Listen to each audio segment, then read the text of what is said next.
Lovely listeners and fellow language explorers, and a very warm welcome back to another episode of Idiom Insights. I'm Emma, your guide through the fascinating twists and turns of everyday English. It's absolutely wonderful to have you tune in again. And a massive hello from me too. Jack here, ready to join Emma in unpacking some more idiomatic gems, perhaps with a side order of slightly questionable humor. We're truly delighted you've chosen Idiom Insights to help brighten your English learning journey today. Today promises to be another enlightening session. We've got 4 idioms that are really woven into the fabric of everyday English conversation. Understanding them will help you follow along better and express yourself more naturally.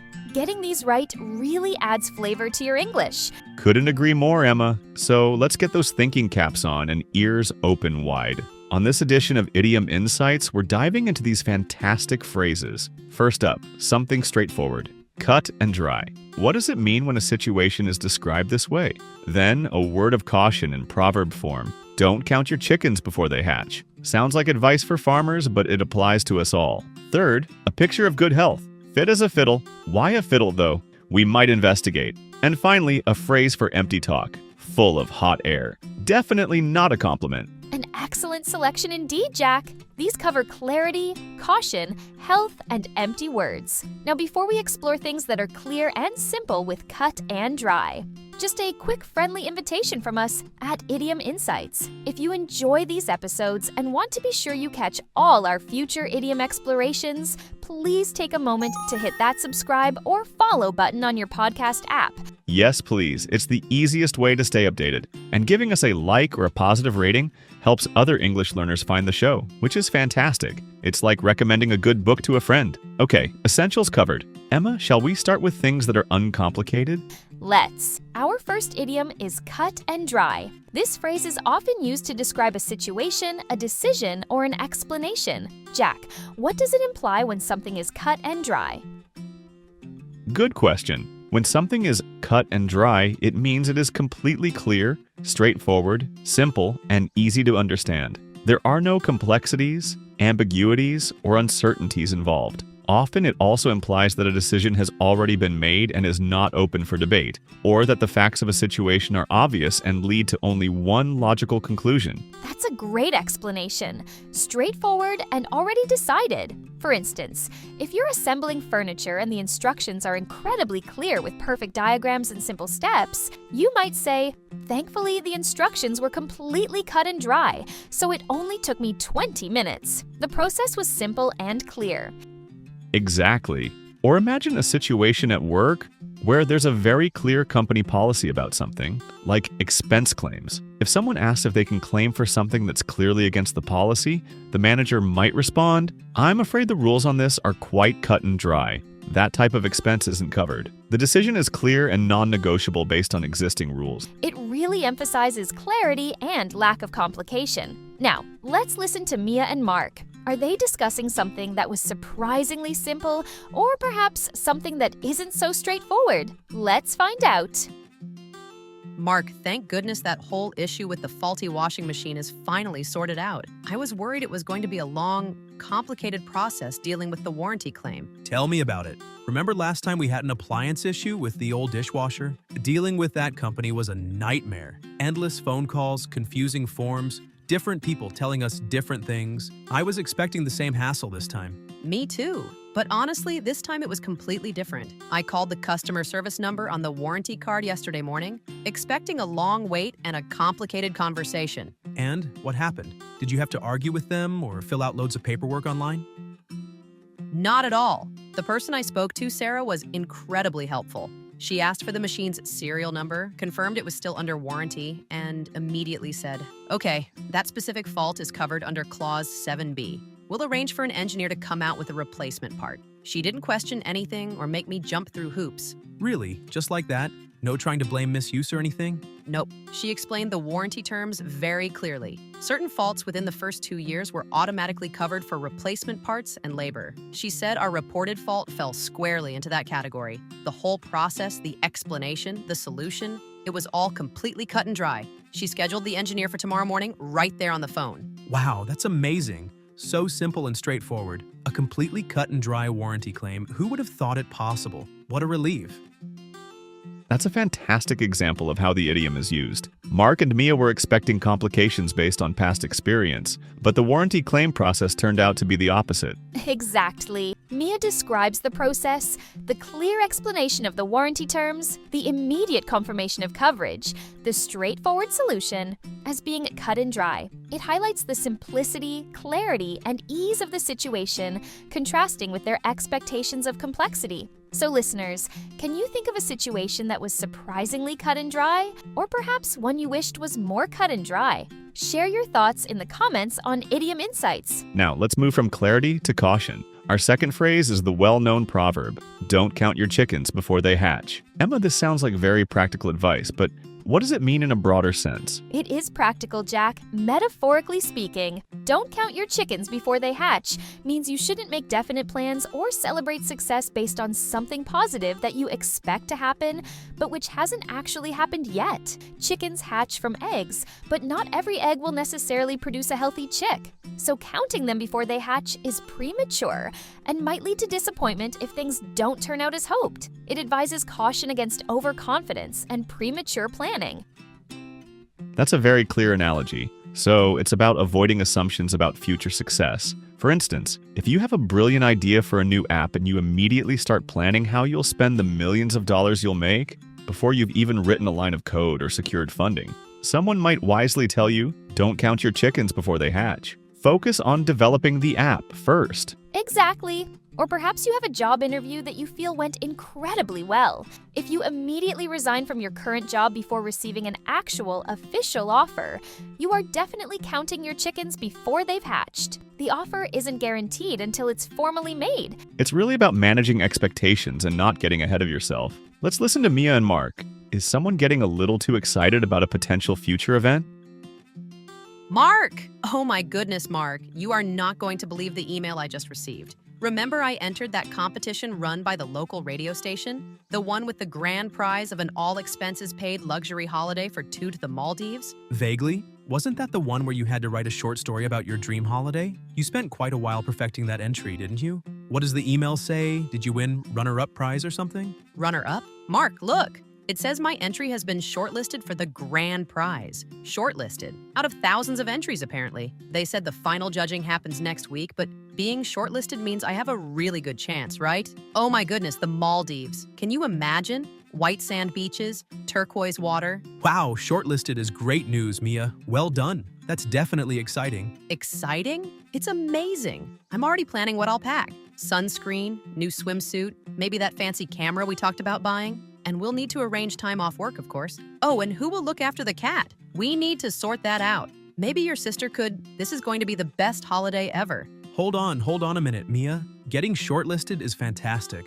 Really, I'm thrilled for you. But the email says the final judging is next week, right? You haven't actually won the prize yet. There might be several other shortlisted entries. But being shortlisted means I'm close. Surely they wouldn't shortlist me if I wasn't a serious contender. Maybe, hopefully. But darling, it's probably best not to start booking time off work or buying cameras just yet. Let's wait until the final results are announced. You know what they say, don't count your chickens before they hatch. Let's cross our fingers for next week, but maybe hold off on the detailed planning until it's confirmed. Oh, I suppose you're right. I just got carried away with the excitement. Okay, no packing plans yet, but I'm still feeling hopeful.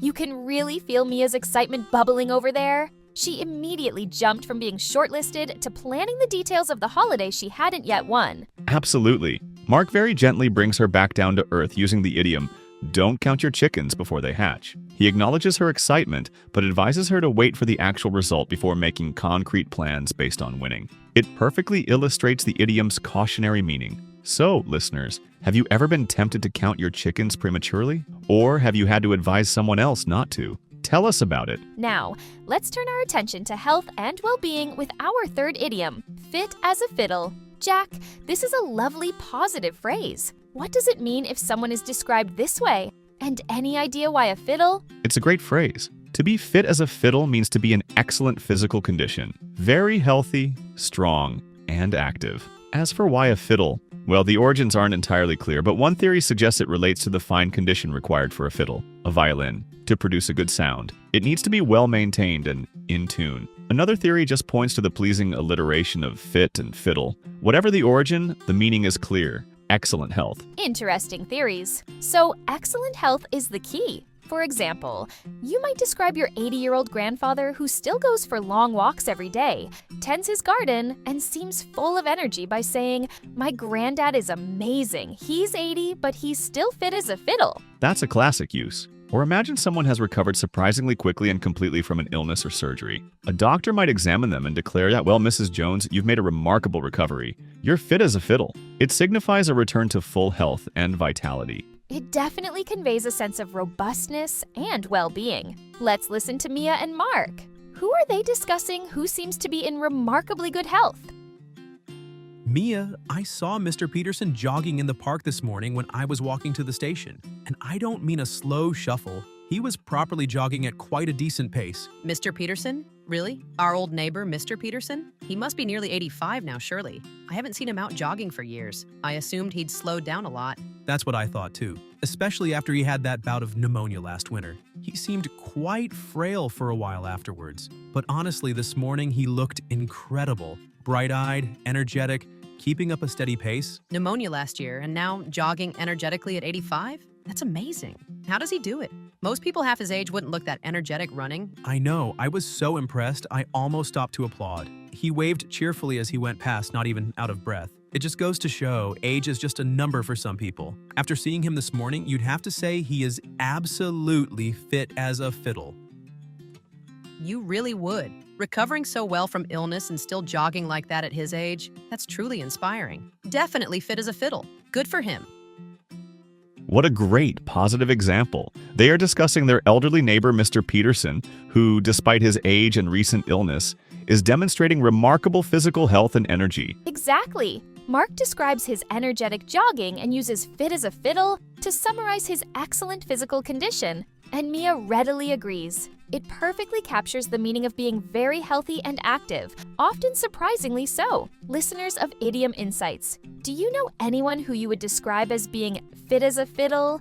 What makes them seem so healthy? And finally, let's move from physical health to perhaps questionable verbal content. Our last idiom today is full of hot air. Emma, this one definitely doesn't sound like a compliment. You are absolutely right, Jack. It's certainly not praise. If you describe someone as being full of hot air, you mean that they talk a lot, often boasting or making grand statements and promises, but their words have no substance, aren't true, or they don't follow through with actions. It implies their talk is empty, meaningless, exaggerated, or insincere, like blowing hot air. So it's about empty talk and lack of substance. For example, if a salesperson makes outrageous claims about a product's capabilities that seem too good to be true and can't back them up with evidence, you might dismiss them as being full of hot air. Their claims lack credibility. Precisely. Or think of someone who constantly boasts about their amazing skills and achievements, but whenever they're asked to demonstrate those skills, they make excuses or fail to deliver.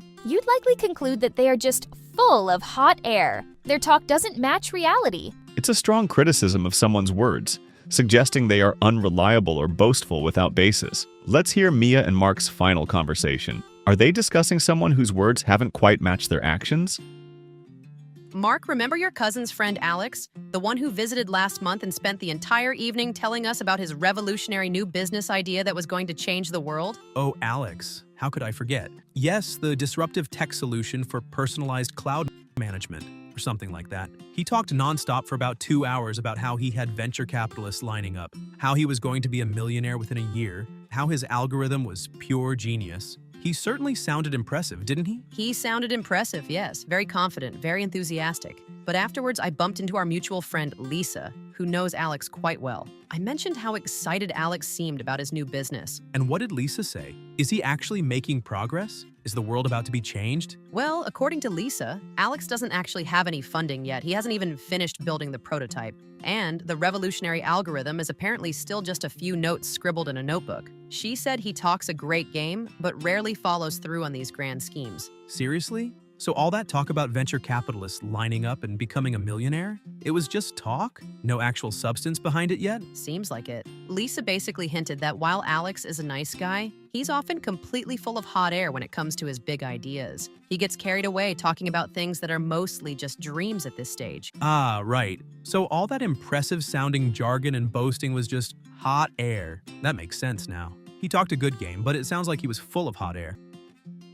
That conversation perfectly illustrates the idiom. Alex presented a grand vision full of confidence and impressive claims during his visit. Exactly. But later information revealed that his talk lacked substance. No funding, no prototype, just ideas. Mia and Mark then conclude, based on this discrepancy between his words and reality, that Alex is often full of hot air. It clearly shows the meaning of empty or boastful talk. So, listeners, have you ever encountered someone you suspected was full of hot air? What gives people that impression? Share your thoughts. And with that, we've reached the end of another enlightening journey through the world of English idioms. Let's quickly recap the 4 useful phrases we've explored today on Idiom Insights. Time really does fly when you're dissecting language. Today we covered cut and dry, clear, straightforward, simple, or already decided. Don't count your chickens before they hatch. Don't assume success or make plans based on something good before it actually happens. Fit as a fiddle, in excellent physical health, very fit and active, full of hot air, talking nonsense, boasting, or making empty promises without substance. Excellent. We truly hope that exploring these idioms, understanding their meanings, and hearing them used in context has been helpful for you. Remember, the more you encounter and try to use these phrases, the more comfortable you'll become. Absolutely. Practice makes perfect, or at least makes you sound more natural. And if you felt you learned something valuable today on Idiom Insights, we'd be incredibly grateful if you could take just a second to leave us a like, a rating, or perhaps a short review on your podcast platform. And please don't forget to subscribe or follow Idiom Insights to ensure you don't miss our next episode. We love sharing these linguistic discoveries with you and appreciate you being part of our wonderful global community. We certainly do. So until next time, keep your ears open, keep learning, keep practicing, and keep enjoying the fantastic adventure of English. Bye for now. Goodbye, everyone. Take care and happy learning.